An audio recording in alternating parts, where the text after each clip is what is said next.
Welcome viewer, I am Murugan S.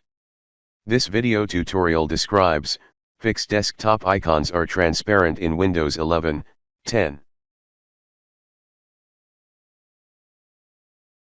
Right-click Desktop shortcut, click Properties, click General tab.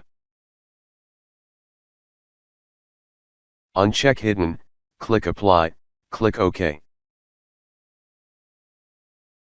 Right-click Desktop shortcut, click Properties, click General tab.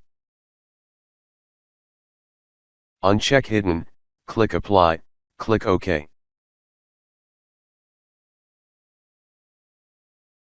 Right-click Desktop shortcut, click Properties, click General tab. Uncheck Hidden, click Apply, click OK.